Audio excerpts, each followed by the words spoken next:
느헤미야 7장 1절에서 45절까지 말씀을 저와 여러분이 한 절씩 교독하도록 하겠습니다. 느헤미야 7장 1절에서 45절까지 한 절씩 교독하도록 하겠습니다. 1절입니다. 성벽이 건축됨에 문짝을 달고 문지기와 노래하는 자들과 레위 사람들을 세운 후에 네아우 하나니와 영문의 관원 하나냐가 함께 예루살렘을 다스리게 하였는데, 하나냐는 충성스러운 사람이요 하나님을 경외함이 무리 중에서 뛰어난 자라. 내가 그들에게 이르기를 해가 높이 뜨기 전에는 예루살렘 성문을 열지 말고 아직 파수할 때에 곧 문을 닫고 빗장을 지르며 또 예루살렘 주민이 각각 자기가 지키는 곳에서 파수하되 자기 집 맞은편을 지키게 하라 하였노니, 그 성읍은 광대하고 그 주민은 적으며 가옥은 미처 건축하지 못하였음이니라. 내 하나님이 내 마음을 감동하사 귀족들과 민장들과 백성을 모아 그 계보대로 등록하게 하심으로 내가 처음으로 돌아온 자의 계보를 얻었는데, 거기에 기록된 것을 보면 옛적에 바벨론과 느부갓네살에게 사로잡혀 갔던 자들 중에서 노임을 받고 예루살렘과 유다에 돌아와 각기 자기들의 성읍에 이른 자들, 곧 스룹바벨과 예수아와 느헤미야와 아사랴와 라하мя와 나하마니와 모르드게와 빌산과 미스베렉과 비그웨와 느흠과 바하나와 함께 나온 이스라엘 백성의 명수가 이러하니라.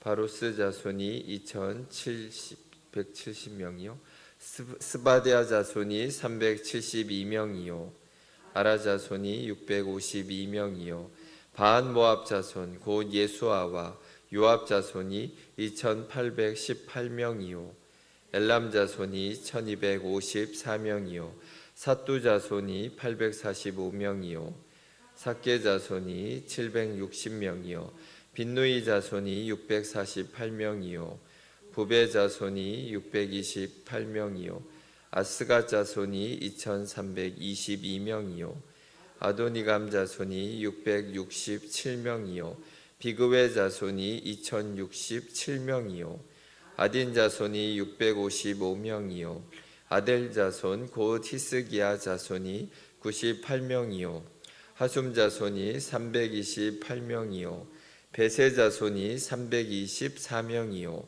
하립 자손이 112명이요 기브온 사람이 95명이요 베들레헴과 느도바 사람이 188명이요 아나도 사람이 128명이요 베다스아마웨 사람이 42명이요 기랴여아림과 그비라와 부에롯 사람이 743명이요 라마와 게바 사람이 621명이요 믹마스 사람이 122명이요 베델과 아이 사람이 123명이요 기타 느보 사람이 52명이요 기타 엘렘 자손이 1254명이요 하림 자손이 320명이요 여리고 자손이 345명이요 로드와 하딕과 오노 자손이 721명이요 스나 자손이 3930명이었느니라. 제사장들은 예수아의 집 여다야 자손이 973명이요 임멜 자손이 1052명이요 바스올 자손이 1247명이요 하림 자손이 1017명이었느니라. 레위 사람들은 호드야 자손 곧 예수아와 감미엘 자손이 74명이요 노래하는 자들은 아삽 자손이 148명이요 함께 있습니다. 문지기들은 살룸 자손과 아델 자손과 달문 자손과 악굽 자손과 하디다 자손과 소베 자손이 모두 138명이었느니라. 아멘. 고생하셨습니다. 자, 오늘 본문은 정말 이름이 지루하게 길게 나오고 있습니다.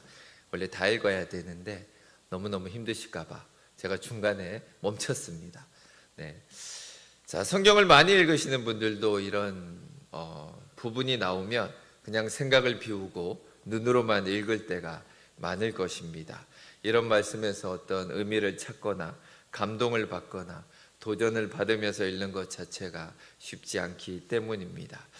자, 그러나 오늘 본문은 예루살렘 성벽 재건 공사가 끝난 뒤에 가장 먼저 무엇을 해야 하는지 그것을 우리에게 보여줍니다. 그것은 사람을 준비시키는 일입니다. 아무리 튼튼한 성벽을 세워놓았다고 할지라도 그 성벽을 지킬 만한 충분한 사람이 없다면 그 성벽은 의미가 없는 것입니다. 튼튼한 성벽이 있다고 해도 여기에 하나님의 사람들이 들어와서 함께 하나님을 예배하는 공동체를 이루며 아름다운 하나님의 나라를 보여줄 수가 없다면 그것조차 의미가 없는 것입니다.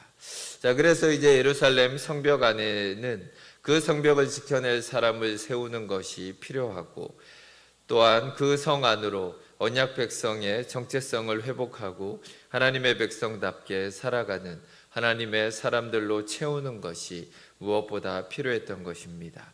자, 이제는 건물이 아니라 사람이 중요해진 것입니다. 그래서 사람들을 준비하고 있습니다. 자, 우리의 교회도 마찬가지입니다. 아무리 좋은 건물을 가지고 있어도 성도가 없다면 그 교회는 의미가 없는 교회입니다.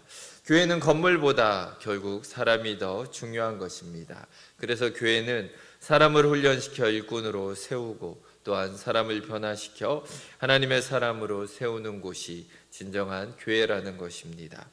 오늘 말씀을 통해서 우리 교회가 사람을 세우는 교회가 되어서 훈련된 일꾼들이 넘쳐나는 교회, 변화된 성도들이 넘쳐나는 교회가 되기를 주의 이름으로 축원드립니다. 먼저 1절에서 4절을 보시면 예루살렘 방어에 필요한 사람들이 등장을 합니다. 1절을 보시면 성벽이 건축됨에 문짝을 달고 문지기와 노래하는 자들과 레위 사람들을 세운 후에, 자, 성벽이 건축됨에 문짝을 달았다라는 표현은 성벽 재건 공사가 완전히 완공되었다, 끝났다라는 말입니다. 자, 이 공사는 시작할 때만 해도 불가능하게 보였습니다. 또한 계속되는 적들의 엄청난 위협과 도전이 있었습니다. 그러나 이제 이 모든 것을 뛰어넘고 52일 만에 모든 꿈을 이루게 된 것입니다. 자, 이제 다음 단계는 무엇일까요? 성대한 성벽 봉헌식을 준비하며 그동안 수고한 백성들의 마음을 위로하고 다시 한번 강하게 결속하는 시간을 갖는 것이 맞습니다. 그런데 느헤미야는 그것보다 먼저 해야 하는 일이 있는 것을 파악하고 있었던 것입니다. 바로 예루살렘 성벽을 든든하게 지킬 수 있는 사람들을 세우는 것입니다. 자, 성벽을 세우는 것도 중요하지만 지키는 것은 더 중요합니다. 그래서 가장 먼저 성벽 봉헌식을 하는 것이 아니라 사람을 세우는 일부터 하고 있는 것입니다. 자, 외형적인 조건은 잘 갖추어졌으니 이제 내면적인 능력을 강하게 만들어야 할 필요가 있는 것입니다. 그래서 힘들게 세워놓은 예루살렘 성벽이 어이없이 다시 무너지는 일이 없도록 강한 예루살렘 성을 만드는 일을 해야 하는 것입니다. 그래서 느헤미야는 가장 먼저 성벽을 지키는 사람들을 세웁니다. 자, 여기 보면 문지기와 노래하는 자들과 레위 사람들을 세웠습니다. 자, 이 사람들은 원래 레위 지파 사람들로서 성전에서 예배를 위해 봉사하던 사람들입니다. 문지기도 성벽문을 지키는 것이 아니라 본래 성전문을 지키는 사람들을 의미합니다. 느헤미야는 이 사람들을 세워서 예루살렘 성문을 지키게 했던 것입니다. 성전에서 예배를 위해 사역했던 사람들을 동원해서 성문을 지키는 일에 투입하고 있는 것입니다. 자, 이걸 통해 느헤미야는 예루살렘 성벽을 지키는 것이 성전에서 거룩한 사역을 하는 것만큼 중요하고 거룩한 일이다라는 것을 보여주고 있는 것입니다.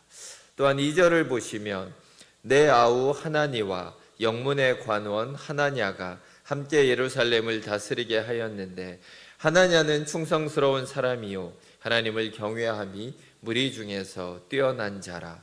자, 성문을 지키는 사람을 세운 후에 예루살렘을 다스릴 수 있는 모범적인 인물을 찾아 나선 것입니다. 그는 예루살렘을 다스릴 사람으로 자기 동생 하나니와 또한 영문의 관원이었던 하나냐를 세우고 있습니다. 왜 이들을 세웠냐? 그 이유가 본문에 나옵니다. 그는 충성스러운 사람이요 하나님을 경외함이 무리 중에 뛰어난 자였기 때문이다라고 기록을 합니다. 자, 그의 동생 하나니는 페르시아에 있는 느헤미야에게 달려와서 예루살렘의 소식을 전했던 사람입니다. 그를 만남으로 느헤미야는 사명을 발견하고 이렇게 헌신할 수가 있었습니다. 또한 영문은 사마리아와 인접한 북쪽 성문으로 전략상 아주 중요한 곳입니다.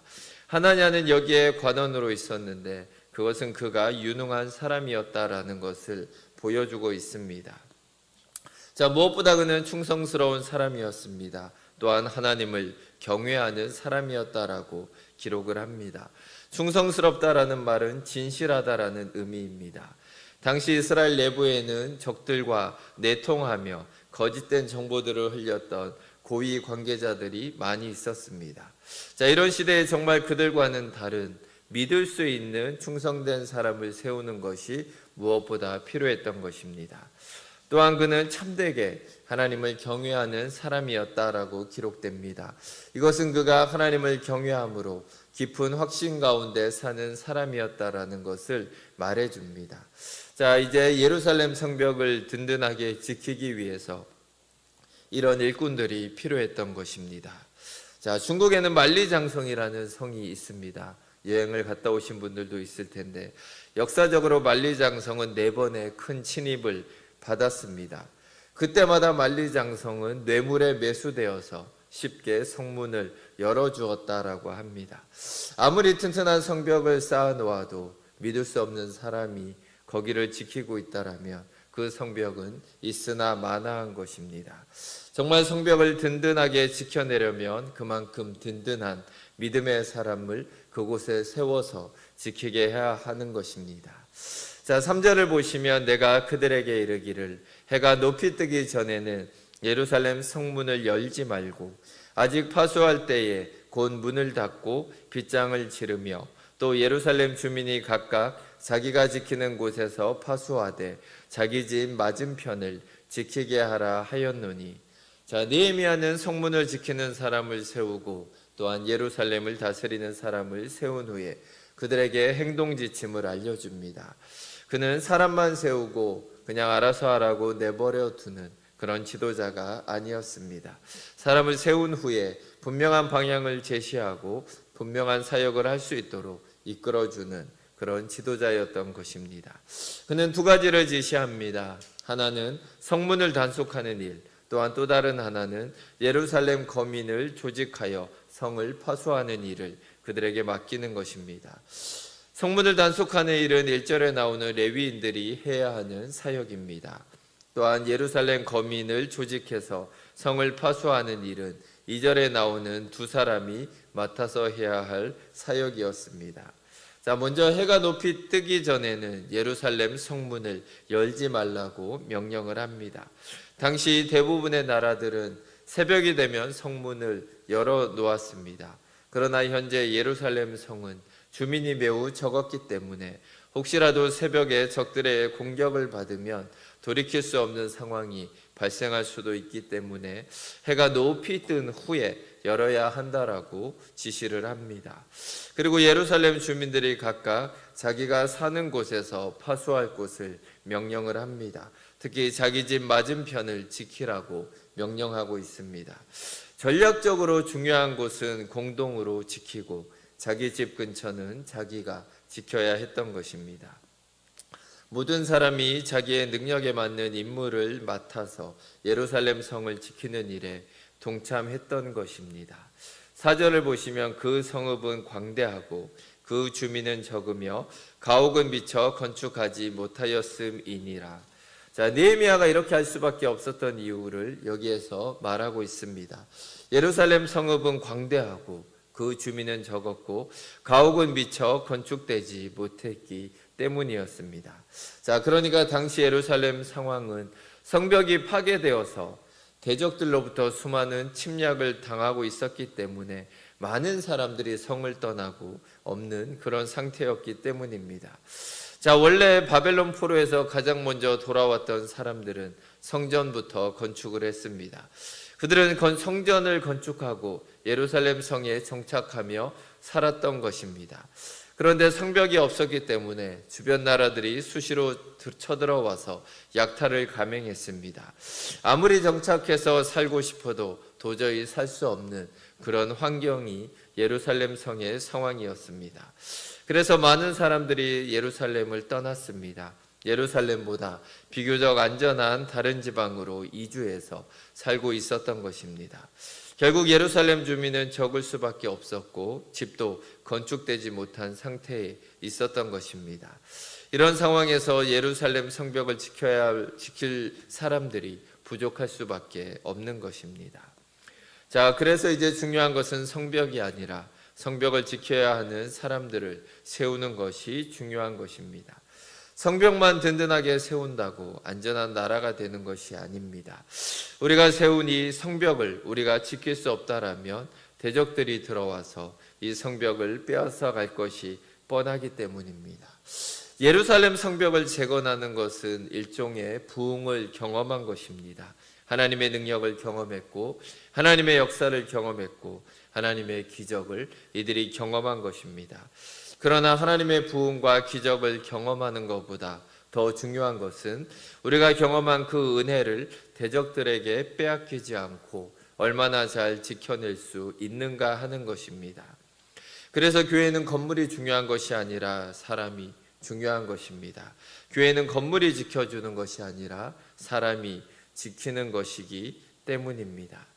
자, 교회의 생명은 그래서 사람을 어떻게 일꾼으로 준비시키고 세우느냐에 달려 있다라는 것입니다. 자, 여기서 어떤 사람을 일꾼으로 세웠습니까? 먼저 성전에서 봉사하던 레위 사람들을 세웠습니다. 레위 사람들은 예배가 무엇인지 아는 사람들입니다. 예배가 무너진 사람은 절대 좋은 일꾼이 될 수가 없는 것입니다. 모든 사역은 예배가 기초가 되어야 합니다. 예배를 통해 하나님과 관계가 세워진 사람이 일꾼이 되어야 하는 것입니다.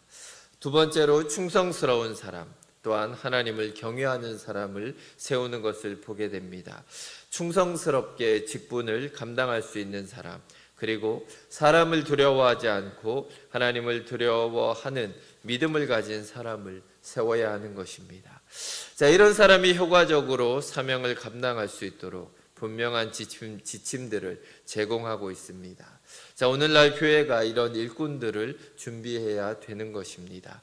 예배를 드릴 줄 아는 사람, 충성스럽게 일할 줄 아는 사람, 하나님을 경외하며 믿음으로 일할 줄 아는 사람을 세워야 바른 교회가 될 수 있는 것입니다. 그때 하나님이 주신 은혜를 우리가 간직하며 지켜낼 수 있는 교회가 될 수 있는 것입니다. 교회는 힘이 없어서 무너지는 것이 아니라 사람이 없어서 무너지는 것입니다. 모든 사람이 느헤미야처럼 될 수는 없습니다. 그러나 레위 지파처럼 하나니와 하나냐처럼 또한 성벽을 파수하던 모든 주민들처럼 하나님의 나라가 든든히 설 수 있도록 함께 일할 수 있다라는 것입니다. 우리 모두가 그런 한 사람이 되기를 바랍니다. 자, 5절에서 65절까지는 예루살렘 회복에 필요한 사람들을 기록하고 있습니다. 5절을 보시면 내 하나님이 내 마음을 감동하사 귀족들과 민장들과 백성을 모아 그 계보대로 등록하게 하심으로 내가 처음으로 돌아온 자의 계보를 얻었는데 거기에 기록된 것을 보면, 자, 먼저 하나님이 내 마음에 감동하셨다라고 기록을 합니다. 느헤미야가 인구조사를 한 것은 하나님의 감동이었습니다. 하나님의 감동으로 시작했다라는 말씀은 하나님이 마음을 움직여 주셔서 계획을 세우고 내가 그 일을 시작했다라는 것을 의미합니다. 이와 반대로 인구조사를 시작했던 사람이 다윗입니다. 이것 때문에 다윗은 하나님으로부터 징계를 받고 또한 엄청난 시련을 당하는 것을 우리는 알고 있습니다. 어떤 일을 하느냐보다 어떤 마음으로 일을 하느냐가 더욱 중요하다는 것을 우리는 기억해야 하는 것입니다. 자, 그는 하나님의 감동으로 귀족들과 민장들과 백성들을 한자리에 모았습니다. 그리고 모든 사람들로 하여금 그 계보대로 등록하게 했습니다. 그런데 이런 일을 하다 보니 바벨론 1차 포로 기환 때 돌아온 사람들의 명단을 얻게 됩니다. 자, 이걸 통해서 먼저 귀환했던 사람들이 어떻게 분산되었는지 파악할 수가 있었던 것입니다. 자, 6절을 보시면 옛적에 바벨론 왕 느부갓네살에게 사로잡혀 갔던 자들 중에서 노임을 받고 예루살렘과 유다에 돌아와 각기 자기들의 성읍에 이른 자들 곧, 자, 이제 느헤미야는 처음 이 땅에 정착했던 사람들이 어떤 사람들이었는가를 알 수 있게 되었습니다. 자, 이거를 파악하는 것이 왜 중요할까요? 그것은 이제 예루살렘 성이 이전처럼 사람들이 가득한 성으로 회복되어야 하기 때문입니다. 단지 성벽만 멋지게 세우고 사람들이 아무도 살지 않는다라면 그 도시는 유령 도시가 될 뿐이라는 것입니다. 자, 그래서 그는 이주 정책을 준비하고 있는 것입니다. 예루살렘을 떠나 다른 지역에 살고 있는 사람들을 파악해서 그들을 예루살렘으로 돌아오게 만들려는 작업을 하고 있는 것입니다. 자, 이걸 통해 느헤미야 11장 1절을 보시면 그는 흩어진 사람들 중에 10분의 1을 제비 뽑아 예루살렘에 와서 정착하게 하는 것을 나중에 보게 됩니다. 자, 이렇게 하는 목적이 무엇일까요? 바로 예루살렘을 흥왕하게 만들기 위함입니다. 예루살렘은 단지 대적들의 공격을 막아내는 그 정도 수준에서 머물면은 안 된다라는 것입니다. 예루살렘은 하나님의 백성으로 다시금 가득 차야 합니다. 예배하고 찬송하는 소리가 넘쳐나고 풍성한 삶을 살아가는 곳으로 회복되어야 하기 때문입니다. 느헤미야가 이곳으로 온 이유가 있습니다. 느헤미야 2장 10절 말씀에서 이스라엘 자손을 흥왕하게 하기 위해서 그가 이 땅에 왔다라고 기록을 합니다. 예루살렘에 하나님의 사람으로 가득하고 예배하는 소리로 가득한 성으로 그는 만들기를 원했던 것입니다. 그는 꼼꼼하게 처음부터 바벨론에서 돌아온 사람들을 조사하기 시작한 것입니다. 자, 오늘 본문의 자료는 에스라 2장의 내용과 거의 동일한 내용들입니다. 7절을 보시면 스룹바벨과 예수아와 느헤미야와 아사랴와 라하мя와 나하마니와 모르드게와 빌산과 미스베렉과 비그웨와 느홈과 바하나와 함께 나온 이스라엘 백성의 명수가 이러하니라. 자, 먼저 나오는 이름들은 당시의 지도자급에 해당되는 사람들입니다. 대부분은 바벨론에서 남부럽지 않게 정착해서 살고 있던 사람들이었습니다. 그러나 모든 부귀 영화를 포기하고 하나님의 성전을 재건하기 위해 이 땅으로 달려온 사람들입니다. 하나님의 나라를 위해서 모든 것을 포기한 사람들입니다. 그들이 처음 예루살렘에 돌아왔을 때 예루살렘엔 남아있는 것이 하나도 없었습니다. 온갖 어려움을 헤쳐나갈 각오를 하고 이 땅으로 돌아온 것입니다. 자, 이런 사람들을 통해 하나님의 나라가 든든히 세워져 가는 것입니다. 8절을 보시면 바로스 자손이 2172명이요. 자, 8절부터 38절 말씀은 일반 평민들의 명단이 기록되어 있습니다. 여기에 나온 사람들은 어떤 가문인지 알 수 없는 그런 사람들입니다. 자, 대부분 수십 명, 수백 명, 또한 수천 명의 가족으로 번성된 것을 보게 됩니다. 포로로 잡혀갔을 때는 소수였지만 이처럼 많은 자손으로 번성하여서 다시 이 땅으로 돌아온 것입니다.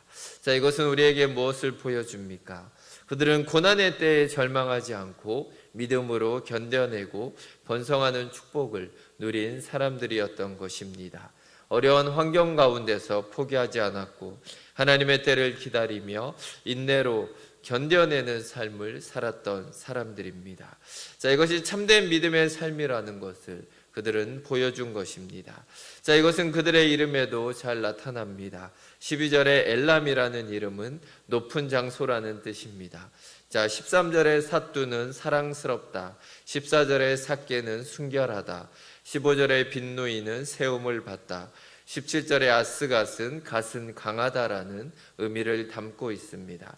18절의 아도니감은 하나님이 일어나게 하신다. 19절의 비그웨는 행복하다.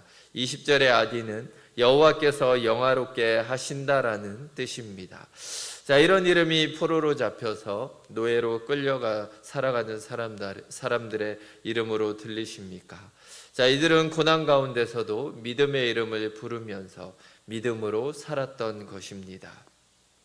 자, 그들은 말할 수 없는 시련 속에서도 하나님이 일어나게 하실 것을 믿었고, 하나님이 나를 사랑하게 하실 것을 믿었고, 하나님이 나를 강하게 하실 것을 믿고 살았던 것입니다. 또한 이렇게 비참한 현실 속에 있어도 나는 사랑스러운 사람임을 믿었고 행복한 사람임을 믿었으며 끝까지 순결하게 살 것을 고집했던 사람들입니다. 자, 이것이 참된 소망을 갖고 믿음으로 살아가는 사람들의 삶입니다. 이런 믿음이 있었기 때문에 그들은 환경을 뛰어넘는 믿음을 보여주고 끝까지 하나님의 약속을 기다리는 삶을 살 수가 있었던 것입니다. 그리고 그 하나님의 약속대로 지금은 하나님의 땅에 다시 돌아와서 하나님의 나라를 이루고 있는 것입니다. 39절에 제사장들은 예수아의 집 여다야 자손이 973명이요. 39절에서 42절 말씀은 제사장들의 가문의 숫자가 나오고 있습니다. 자, 여다야 자손, 임멜 자손, 밧솔 자손, 하림 자손을 합치면 4289명입니다. 자, 66절의 총회중의 합계가 42,360명이라고 말씀하는데 여기에서 제사장의 숫자가 전체 회중의 10분의 1에 해당이 된다라는 것을 알 수 있는 것입니다. 자, 그러니까 제사장들은 예루살렘을 회복하기 위해 그만큼 열정적으로 동참했다라는 것을 우리에게 보여줍니다. 자, 그들은 기회가 주어졌을 때 더 이상 바벨론 땅에 머물려고 하지 않고 예루살렘 땅으로 가야 한다라는 마음으로 돌아온 것입니다. 자, 그들이 바벨론에서 살면서도 언제나 그들은 제사장 직분이 회복되기를 소망하며 살았던 사람들입니다. 자, 그래서 이렇게 열정적으로 하나님의 나라를 위해서 돌아왔던 것입니다. 자, 오늘 하나님의 나라도 이처럼 헌신될 사람들이 필요합니다.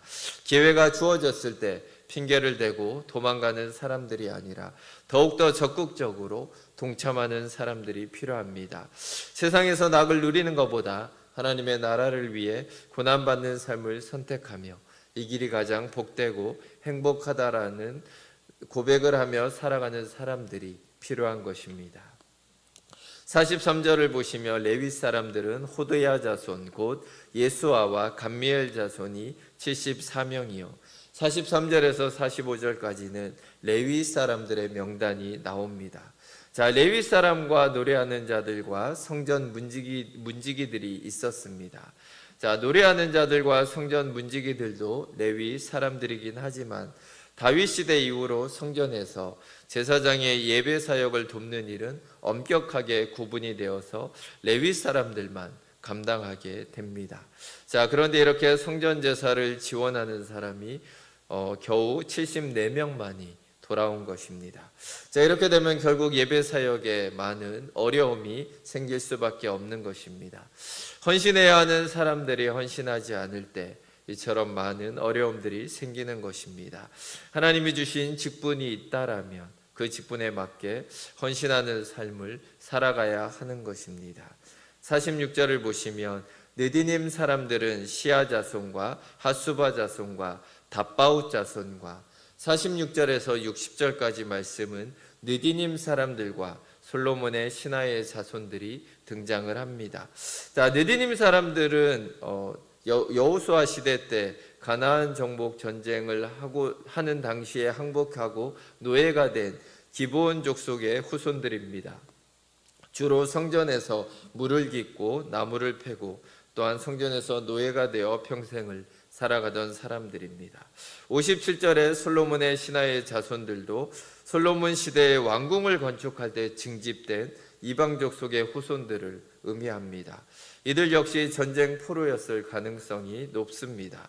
이들의 사회적 신분은 비천한 신분이었고 어떤 면에서는 사회 불만 세력으로 남아 있을 수 있는 사람들입니다. 자, 이런 사람들도 바벨론의 포로로 끌려갔습니다. 바벨론 포로로 끌려간 모든 사람들이 똑같이 노예의 신분들이었습니다. 자, 그런데 이들은 오히려 바벨론의 삶을 포기하고 도리어 이렇게 예루살렘으로 돌아와서 성전에서 다시금 섬기는 삶을 원하는 것입니다. 자, 이렇게 살 필요가 없는데 그들은 다시 이런 삶을 원하며 돌아왔던 것입니다. 그들은 세상에서 낙을 누리는 것보다 하나님의 성전에서 살아가는 것이 얼마나 복된 삶인지 깨달았기 때문일 것입니다.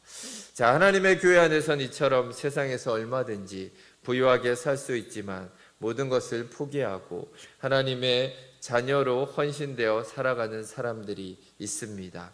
이런 사람들을 통해 하나님이 일하시고 회복의 역사가 일어나는 것입니다. 61절을 보시면 델멜라와 멜하르사와 구룹과 앗돈과 임멜로부터 올라온 자가 있으나 그들의 종족이나 계보가 이스라엘에 속하였는지는 증거할 수 없으니 61절에서 65절까지의 말씀은 정체가 불분명한 사람들이 등장을 합니다. 자, 이 사람들은 정말 이스라엘 민족인지 아닌지 확인할 방법이 없는 사람들입니다. 그들에게는 정말 이스라엘 사람이라는 것을 증명할 수 있는 객관적인 증거가 없었던 것입니다. 이런 증거가 없었기 때문에 그들은 하나님의 백성으로 인정할 수가 없었던 것입니다. 자, 느헤미야는 왜 이런 사람들을 파악하고 있습니까? 예루살렘 성벽이 아무리 튼튼하게 세워졌어도 그 안에서 하나님의 백성들이 모여 참된 신앙 공동체를 세우지 않으면 아무런 의미가 없기 때문입니다. 지금까지 고생하면서 성벽을 건축한 것은 이제 예루살렘 성이 이전처럼 하나님을 예배하는 하나님의 백성 공동체의 정체성을 회복하기 위함이었던 것입니다. 자, 오늘 느헤미야가 조사한 백성들의 모습은 지금 교회 공동체의 모습들을 보여주고 있습니다. 교회 공동체 안에는 이처럼 헌신된 지도자들이 있고 고난을 이겨낸 믿음의 사람들이 있습니다. 또한 직분에 충실한 사람들이 있고 때로는 직분에 소홀히 하는 사람들도 있습니다. 교회는 다니지만 과연 이 사람이 구원을 받았는지 확인할 수 없는 사람들도 교회 안에는 존재하는 것입니다. 자, 교회는 모든 성도들의 영적 상태를 정확하게 파악해야 합니다. 그래서 그들이 바른 신앙으로 나아갈 수 있도록 사람을 세우는 일을 감당해야 하는 것입니다. 자, 그들은 말씀을 듣는 자리에 나아가야 합니다. 또한 회개의 자리로 나아가야 합니다. 또한 결단의 자리로 나아가서 모든 백성들이 참된 하나님의 백성의 정체성을 회복할 수 있도록 또한 그들이 사역을 할 수 있도록 세워야 하는 것입니다. 하나님은 건물보다 사람을 더 귀하게 중요하게 생각하십니다. 그 교회가 어떤 건물을 가지고 있느냐가 아니라 그 교회에 어떤 사람들이 있느냐를 하나님은 더 중요하게 여기신다라는 것입니다. 자, 오늘 우리 교회에는 어떤 사람들이 모여 있습니까? 우리 모두가 하나님이 인정하시는 믿음의 사람들로 함께 주님의 나라를 위해 헌신하는 성도님들이 되시길 주의 이름으로 축원드립니다. 함께 기도하시겠습니다. 하나님 아버지 감사합니다. 느헤미야는 성벽을 완공하고 나서 이제는 사람들을 세우는 것을 보게 됩니다. 건물보다 더 중요한 것은 사람입니다. 교회보다 더 중요한 것은 교회를 다니는 성도들입니다. 우리가 얼마나 하나님의 마음에 합당한 자들로 준비되고 세워졌는지 우리가 돌아보기를 원합니다. 우리 자신이 얼마나 하나님 앞에 헌신되어 있고 또 얼마나 하나님을 사랑하고 있고 또한 얼마나 하나님을 중요시하며 살고 있는지 돌아보기 원합니다. 좀 우리 동작중앙교회 모든 성도님들이 하나님의 마음에 합당한 자들이 되기를 원합니다. 정말 하나님이 기뻐하는 그런 성도님들이 되기를 원합니다. 우리 동작중앙교회가 그런 교회가 되게 하여 주시옵소서. 감사드리며 주 예수 그리스도 이름으로 기도드립니다. 아멘.